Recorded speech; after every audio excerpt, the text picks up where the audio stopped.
Hey friends, it's Grace Redmond. Thank you so much for joining me on another episode of Real Talk, where I get to have real life, raw conversations with incredible people from my circles and communities who've overcome challenges and created amazing. Today, I have a very special guest that's dear to my heart, Steph Saffer.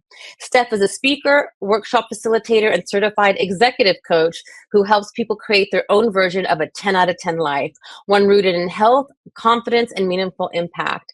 She is the host of the Impact Ready podcast and the co-founder of Optimize You, a wellness brand dedicated to helping people become the healthiest, most energized version of themselves. Steph is also a licensed acupuncturist practicing in Portland, Oregon for over 15 years.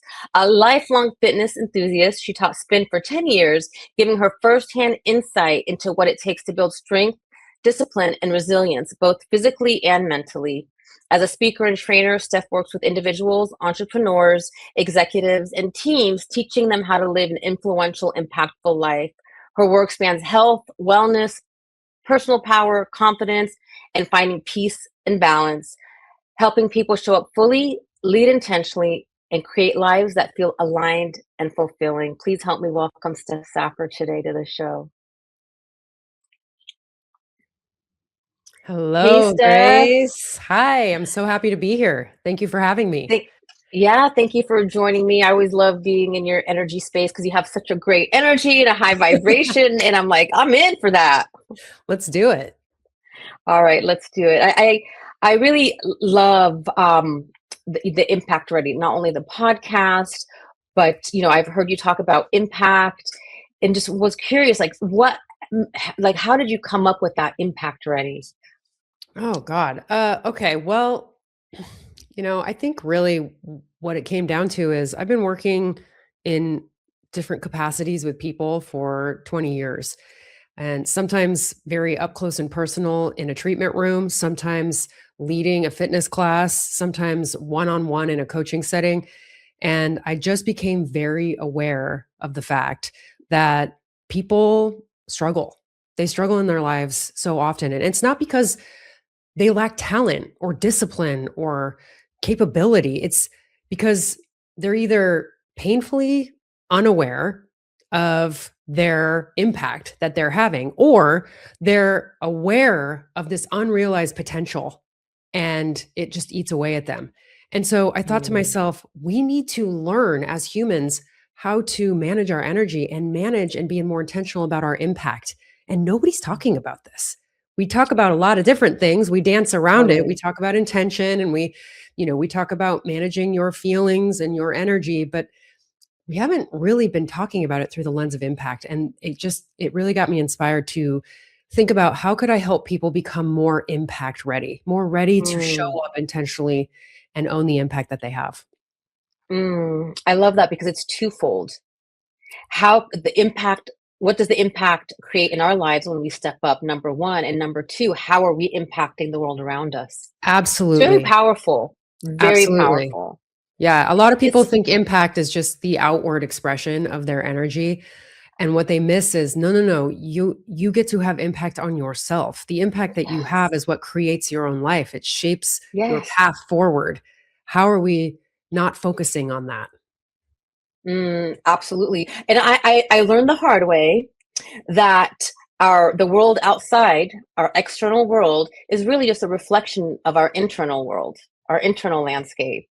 And It really so is. that's why I love when you talk about what we create impact for ourselves, because I know you talk about kind of looking within and gaining awareness. So as we create that, it not only is it impacting, like we said, our internal, life to create something different outside of us, it starts rippling out to everyone around us. So It it's really ble- profound. yeah, it bleeds into every part of your life.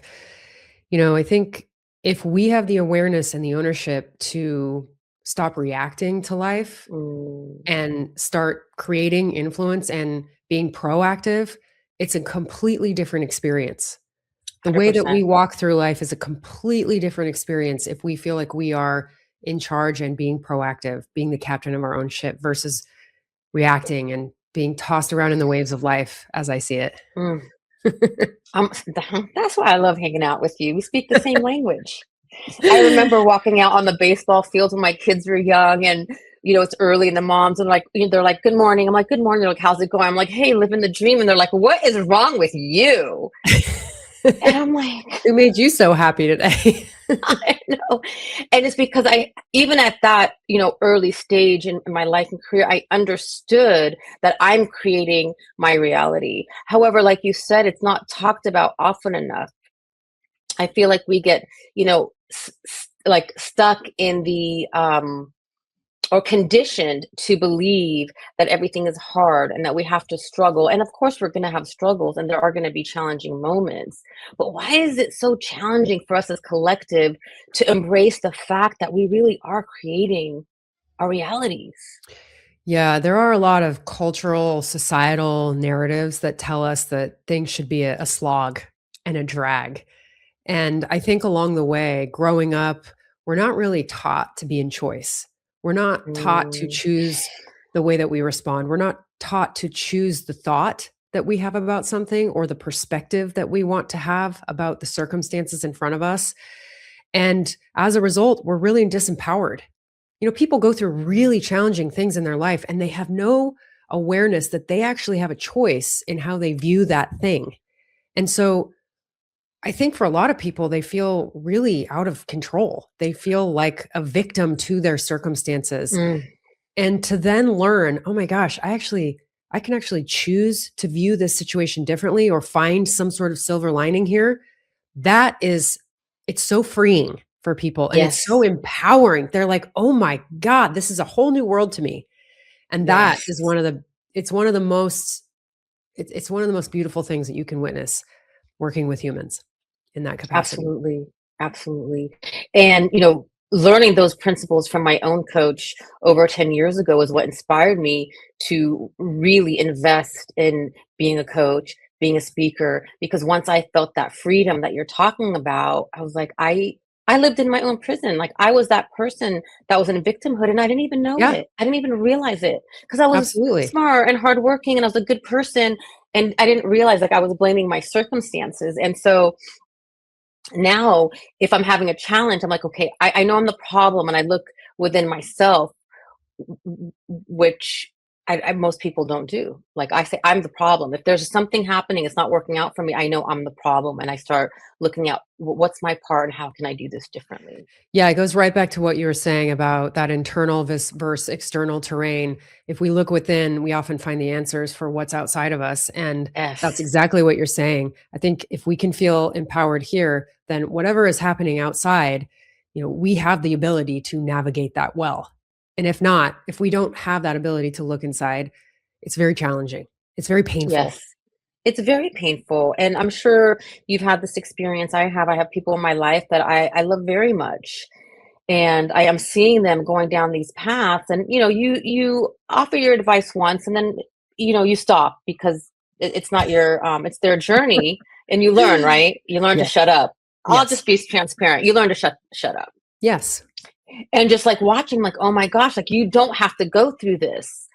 Um, but I think that's also part of the journey and the growth is stepping back and letting people have their own experience that they're meant to have for their expansion. Absolutely. Not Yeah. fun, but Yeah. something that I know that we've talked about is you talk about there's really capable motivated people that are really working hard, they're doing all the right things but they still feel stuck and they burn out. Why is that? Because I've been there. It's a big question for high performers because high performers are Mhm. used to pushing very hard.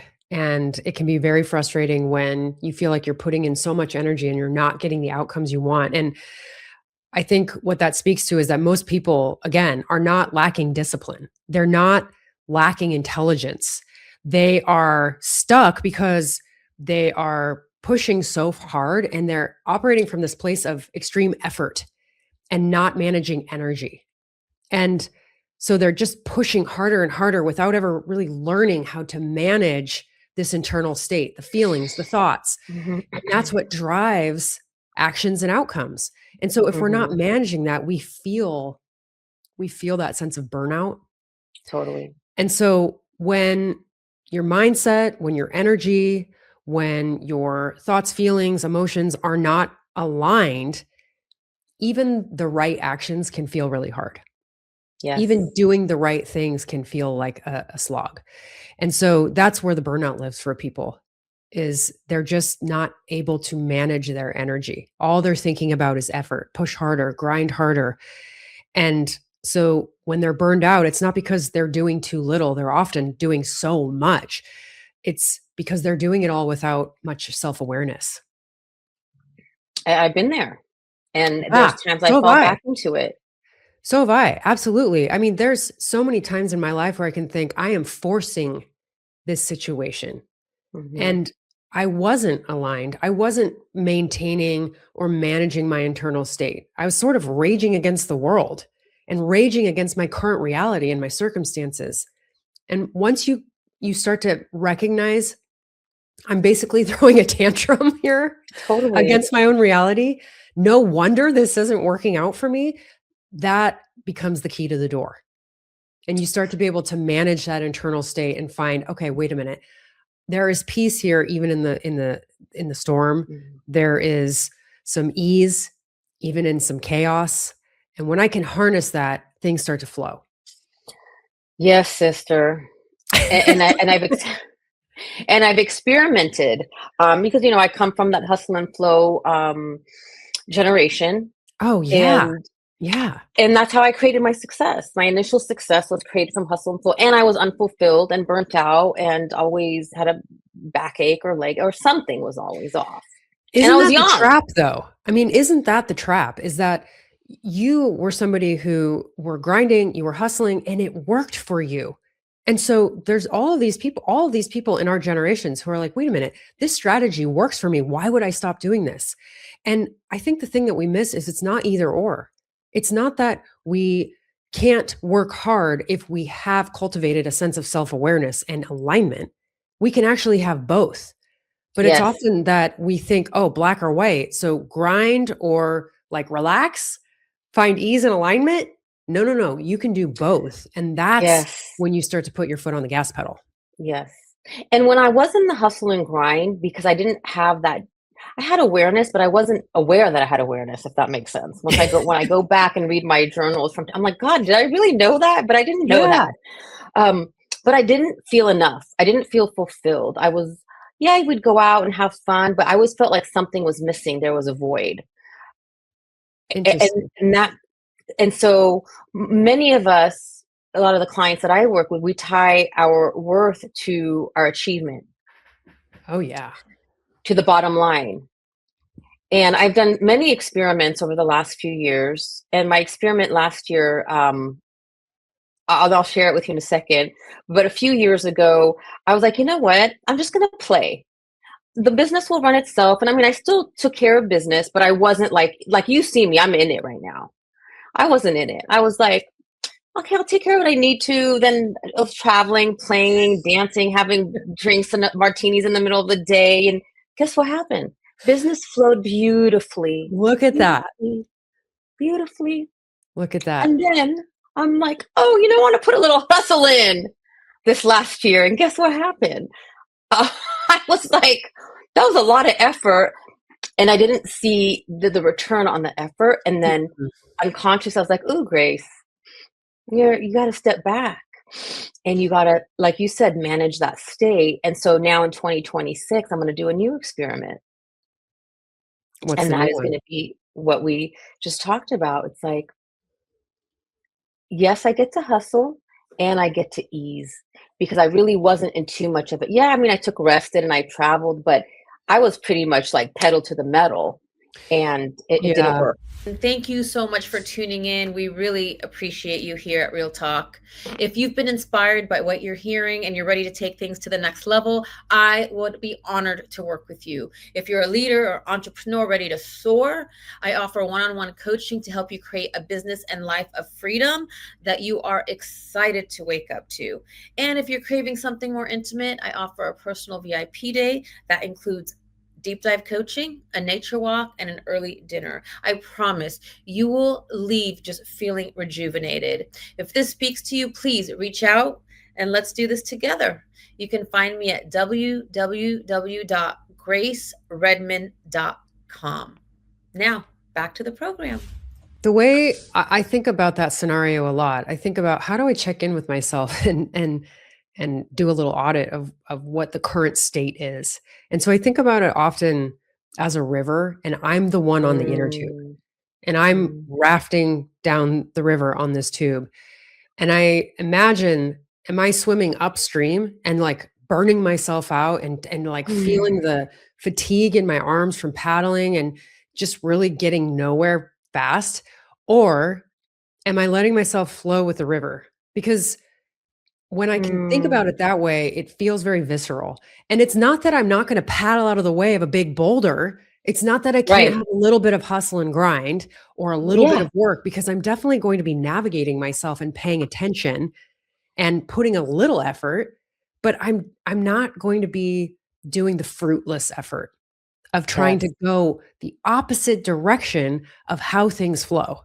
And sometimes when Mm. I think about it that way, it gives me a little quick check-in to make sure that I'm not going down the wrong path here. I get it. I get it. And I'm doing check-ins with myself constantly because sometimes I fall into those unconscious patterns, even though I'm aware of my patterns, but it's unconscious, and I'm like, "Whoa, wait a second. Come Yeah. back down the river. Flow down the Yes. river, Grace. You're Yes. swimming up the river right now." And I'm known to do that, but it's not a bad thing. It's because I also love, I'm driven like as you are, and I love the energy that comes with. It's like it's fire energy, and I enjoy it, and I realize that I could let it go a little bit too far, and then I need to pull it back, and there's nothing wrong with Yeah. that. Yeah. There's nothing wrong with that. Yeah. Something that you talked about is, high performers are very successful on paper, yet they feel very disconnected or depleted, kind of like what we talked about. What do you think is the first conversation a high performer needs to have with themselves when they're feeling that out of alignment, disconnected, something's missing?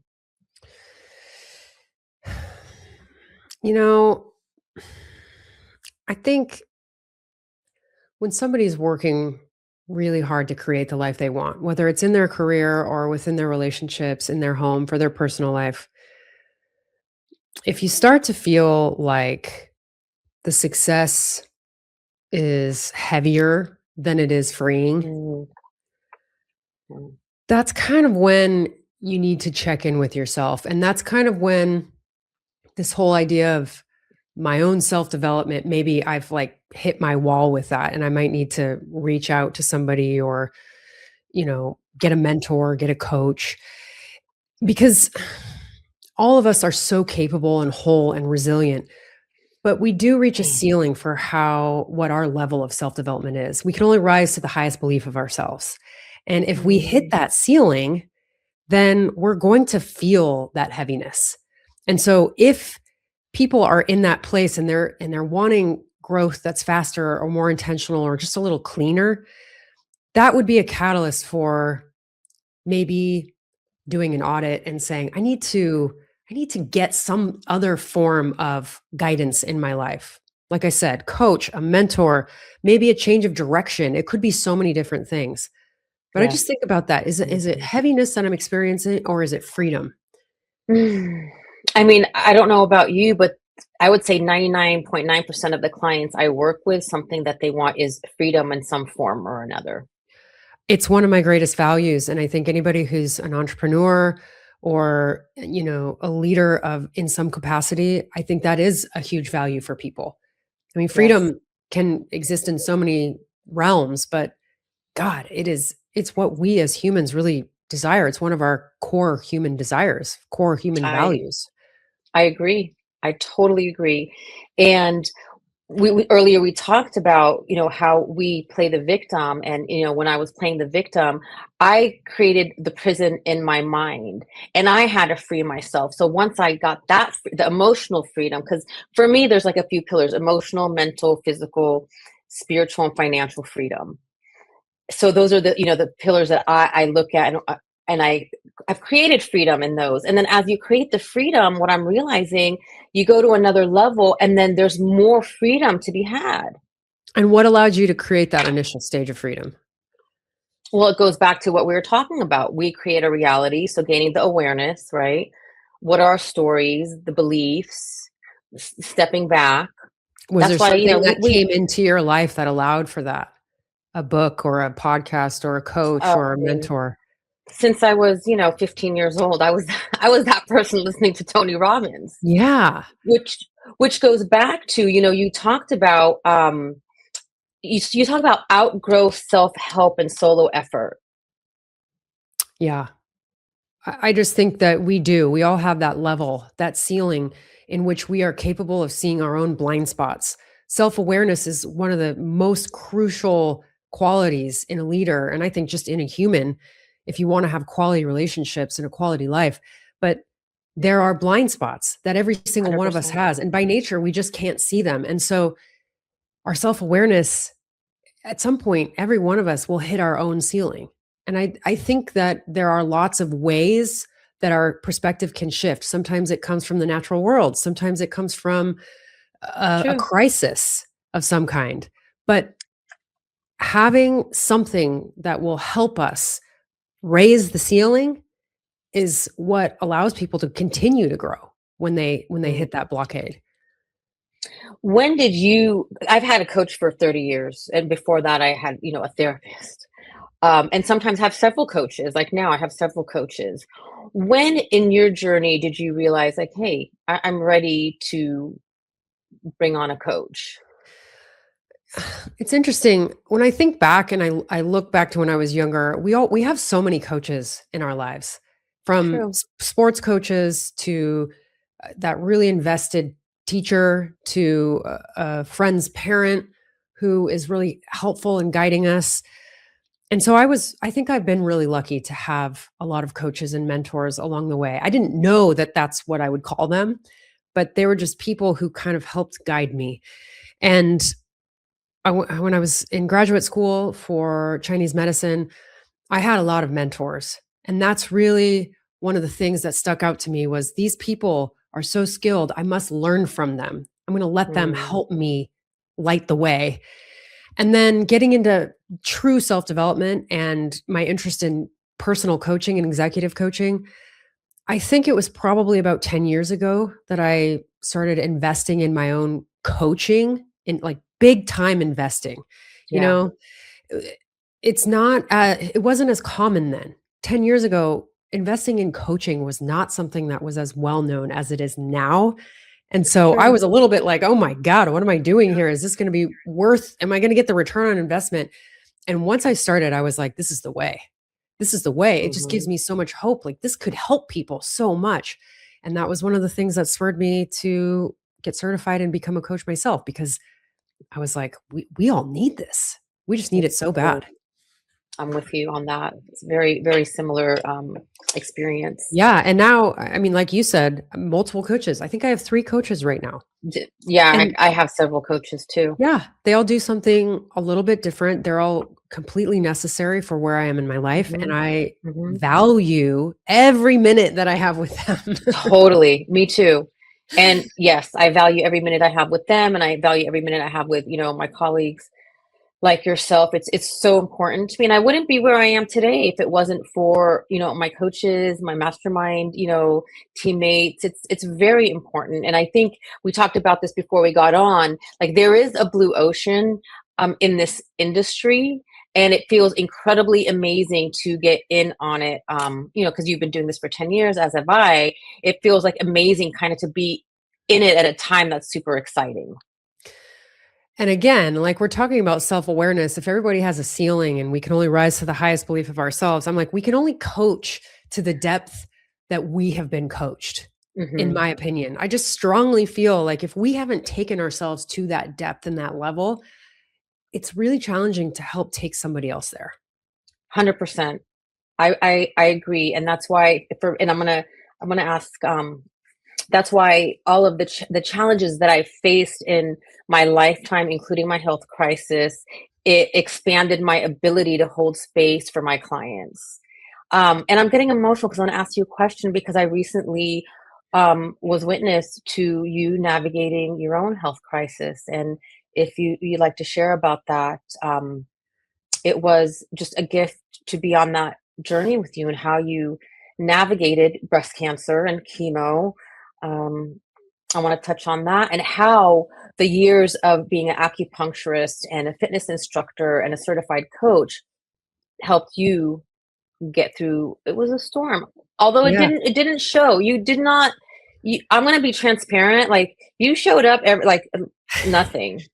Like I would never have known like you were going through a health crisis I think ever. my wife would argue otherwise. But thank you. Again, I was trying to be very intentional about the energy that I brought to every space that I walked into. And I was also very grateful to be walking into a lot of those spaces because I had the awareness that not everybody gets to do that. So I think that also shifted the way that I thought about things, and that also allowed me to have more energy. So, but yes, last February, I had gone in for a routine mammogram. One thing led to another. By chance, there was a radiologist on call who caught the breast cancer that I had. They were actually doing more images of the other side, the opposite breast, and by chance, this radiologist caught it. And right from the start, I thought, okay, this is going to be a process there's something in this process that I'm meant to take away. The irony to this entire situation is that my wife was diagnosed with breast cancer 7 years ago, and we went through treatment together just 6 months into our marriage. And that was such a momentous event in our lives. It's one of the things that actually made me aware of my own self-awareness and my ceiling, because it was a time where I really struggled and she struggled, and it was tough on us, and it changed how I wanted to live my life. I had a lot of light bulb moments during that time 7 years ago. And so fast forward to last February when I was diagnosed, I was like, holy shit, I better do this differently. I better do this Mm, differently, not only from a physical standpoint. And thankfully, we had changed so many aspects of our life to, upgraded them to be healthier, to, we exercise every day. Like we both just live try to be high frequency lifestyles. But I just knew I had to do it differently for myself because I didn't manage my stress well. I didn't manage my fear mm, and my worry and my grief well 7 years ago. And I wanted to do that in a way mm. that felt more aligned with who I wanted to be and who I was coaching my clients to be and what I was touting out in the world and what I was talking about on this podcast.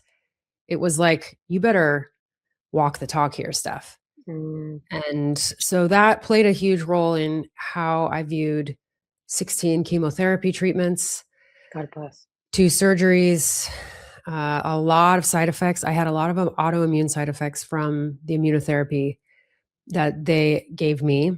And I'm actually still navigating a lot of that stuff. And so, when people are thinking about a health crisis and they think, oh, somebody's going through treatment. Oh, they're done with treatment. Great.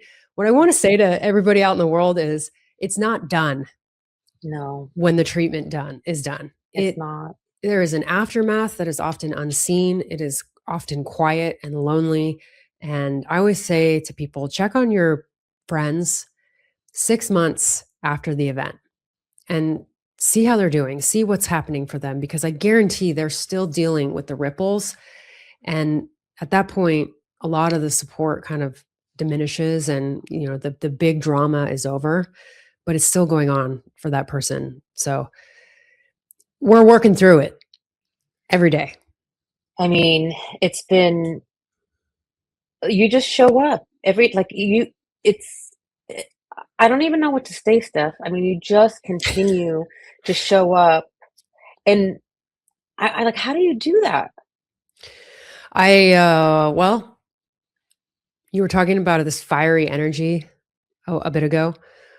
I feel this fiery energy inside of me Yeah. to serve.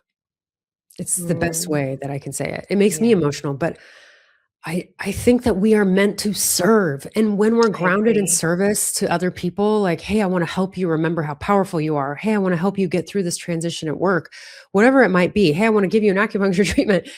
It doesn't matter what the modality is or what the You're vessel is, right. but to be of service is such a gift, and it grounded me. It gave me such purpose that I felt so grounded. I remember saying when I was first diagnosed, I had a keynote speech like a week later. I remember. And I thought to myself when I got the diagnosis, this actually can't be happening because I have a lot to do. Like I have a lot to do here and it's all stuff I want to do. I have big plans here, people. And it sounds kind of silly because people think, well, this is a kind of a big diagnosis, but I think it saved me. I think having Oh, those things to do and having that purpose and having these commitments to show up for people every single week and fly to meet our group and you know be in deep conversation with people, I feel like it was just so grounding. I think it saved me. mm, that's beautiful. Yeah. As you're speaking and I'm reflecting back on my own health crisis in 2022, and my editor said, we can push the launch of the book out a year. And I said, no way. And like I was like dead on the couch, but I got through editing that book like 5 different times because it was 2 months later that I had the launch. And now that I reflect back, you're right. And it was not to let them down, that to be of service. So what I'm hearing you say is like just stepping outside of ourselves and looking at the greater picture. I think we all search for meaning, I and when we agree. can find meaning in our own Hmm. life, it's such a lifeline. I mean, don't get me wrong, Yeah. I had a ton of support. I had an incredible community here in Portland, Oregon. My wife was unreal. She was such a rock for me, even despite having gone through her own stuff and it being a little bit triggering and traumatizing to see her wife go through the same situation. I mean, Yeah, I can imagine. it's hard to explain the reversal of roles when both partners, both spouses go through a really similar I can process of imagine. treatment. It's a bit of a mind bender. So I had incredible support, my family. I mean, all of that stuff helps. I think I also got in the practice of asking for help and Mm, asking for love and energy in a way that I was usually just used to giving it to other people and not asking for it and not receiving it in that same way. And that was a huge lesson for me is to mhm. allow the duality, allow the two-way street. Yes. Because anybody who is a high performer or a leader or a practitioner or used to being in charge, they like to be the ones who are being of service. And it's Yep. challenging for them to receive and accept the help and the care and the love and the dinners at your front door and the DoorDash gift cards or the grocery store runs. It's hard for us to do that. We have a hard time receiving love. I- It's so essential. I just think we're going to be better leaders, partners, parents if we can learn how to receive more. Oh my God, Steph, before we even got on this podcast, that was uh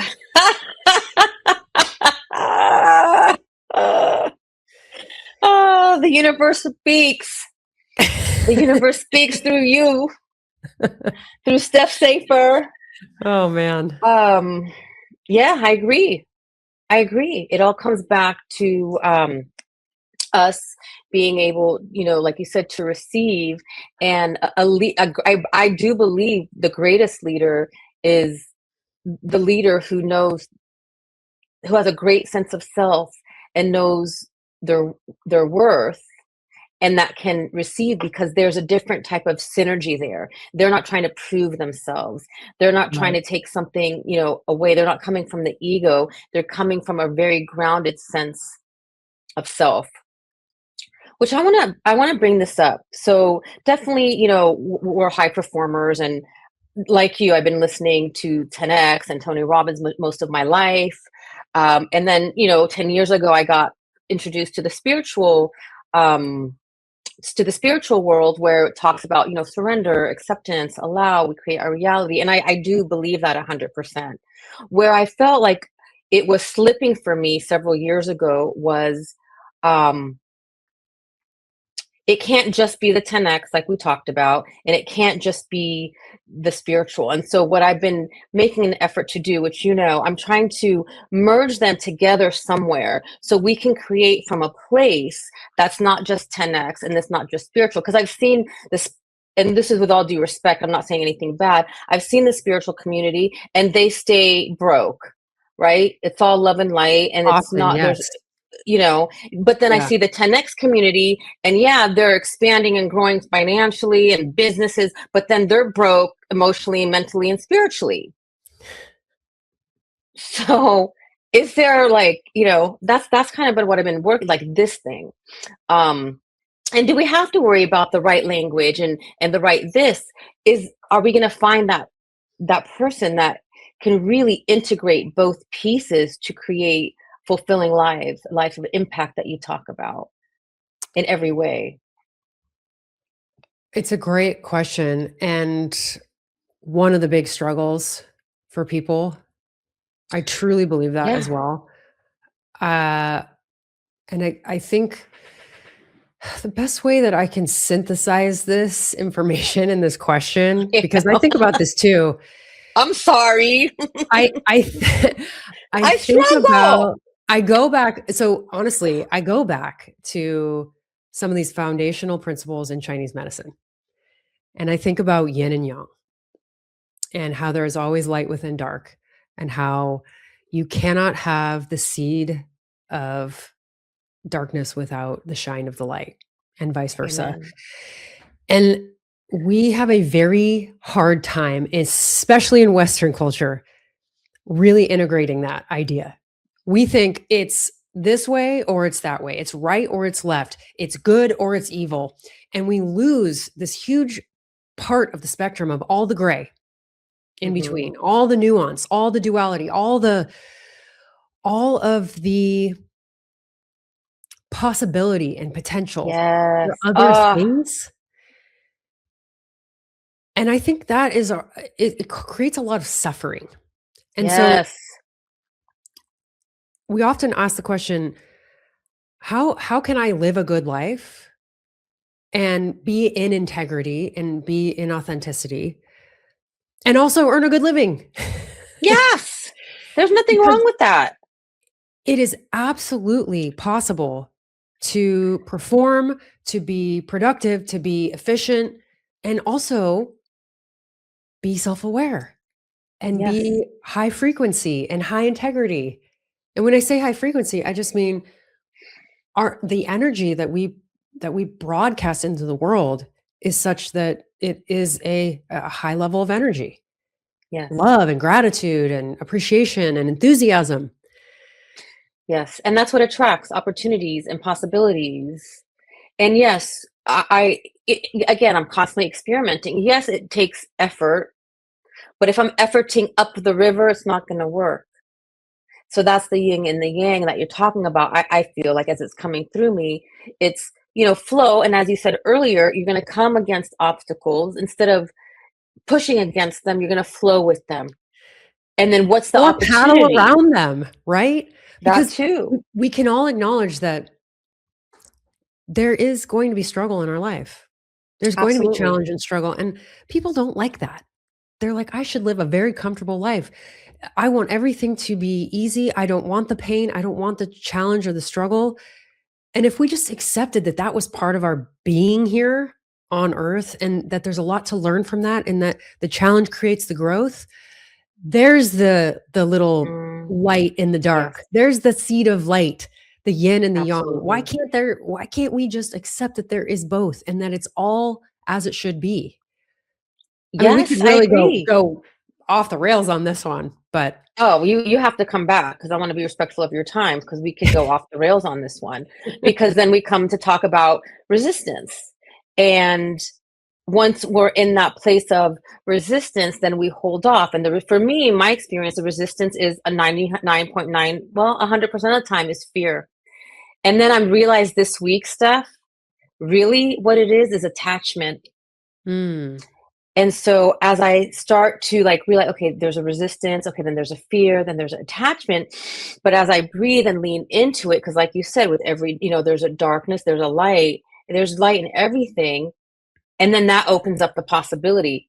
I'm the problem. I'm keeping the opportunity from coming because I'm in resistance Yeah. because of my fear and attachment to what I believe should be. Oh, fear and I have been getting very acquainted in the last couple of years. I think fear is one of the driving forces for so many people, so much of the Does it have to population. be? But does it, for sure, 1000%. But does it have to be? Well, that's an interesting question. I don't know if I know the answer to that. I think we can be in choice and we can choose, fear versus love or desire or intention. I think there's two ways to Yes, sort of it's true. motivate ourselves. But something that I've been thinking a lot about is I always wanted to live without fear. I always wanted to get rid of it ever since I was a little kid. My dad died when I was 7 years old. He had leukemia. I had fear from a very young age. Me And I've too. always wanted to push it away and get rid of it. I don't want it in my life. And in the last year specifically, but even, since my wife was diagnosed 7 years ago, I've been toying with this idea of what if the fear doesn't go away, but I can move despite the fear. I can Yes, move 100%. despite the fear. Mm-hmm. So it doesn't have to be absent for For me sure. to be able to do things and experience life and move forward and say yes to the opportunities or the relationships. Yes, And I love that that stuff. has given me a new sense of peace and freedom because now this fear can just be there. And often with action, it just minimizes anyway. So if I can just 100%. move, then that fear is just Mm-hmm. okay because it just is what it is. I agree. I love that. We got to come back to this. We got to make a clip of that one We have because a the fear is long there. list. I know, and you're right. I don't care who you are. The fear is there. It's a natural part of us. It's there to keep us safe. Obviously, we get to choose. If we lean into it, if we let it control us. That was beautiful. I'm definitely clipping that. I'm clipping that. You're right. It's like moving forward despite the fear. And as we move, in my experience, as I move through the fear, it diminishes. It Yeah. doesn't feel as intense. Yes. And for me, my fear has got me to my greatest places, really, overcoming it. Like, that it took me 3 years to overcome my fear of public speaking to do a Facebook Live 7 years ago, whatever, 8 years ago. And That's it's beautiful. That's terrified, amazing. terrified. I mean, fear is So a very powerful motivator. I mean, one of the biggest fears Yeah. that motivates me is I have a fear of regret. Me too. I just realized that. I don't want to live in the pain of regret down the line. I don't want to. That's why I keep showing up. Yes. And so in that way, again, this is the yin and yang thing. It's like, we don't have to just fully abandon the idea of fear or admonish it. We can let it be in this space and just decide how much power it's going to have over us. I don't know. I think about it a lot differently now, especially when you have fear over your one and only true asset, which is your health. And Gosh, yes. you're looking right into the darkness and you're like, wow, everything looks different now. Yes. So I don't know. I wonder if maybe the answer is just to become more friendly with it. I don't know. I like that. Yes, I've definitely become more friendly with it, and I'm making an effort to have unwavering faith that all works out the way it's meant to. And I'm going to be friendly with it. I think all of our emotions are telling us something or teaching us something or asking us to get curious. Oh yeah. Oh yeah. So I could be here with you all day. You know that. So I want to be respectful of your time. Because we can go deep. For someone who's listening and watching and they know like they've hit their glass ceiling and they want to really just take one step to help them kind of break that glass ceiling, what's the one thing you would advise them to do, recommend they do? I would say you are human. There's nothing broken about you. There's nothing to fix, but to be aware that you might have bumped into your own ceiling is a Hmm. gift. And to ask for help and receive it is one of the most beautiful things you can do. And it's probably going to propel you into places you never thought you could go. Because that's the beauty of having someone else's eyes on your potential. They can see things that maybe Mm. you can't see. I love that. That's profound. But you're profound. Thank you so much for joining me today. I appreciate you so much. I want to share something with you and with the audience. Um, the first time that we met in person, I don't know if you even remember this. September 2024? Hmm. Yeah. You like just came up to me and hugged me and gave me love, and you saw me like someone that was like my friend for 100 years. And from sorry, but from that moment, like I'm like, sorry, Steph, yay, getting rid of me.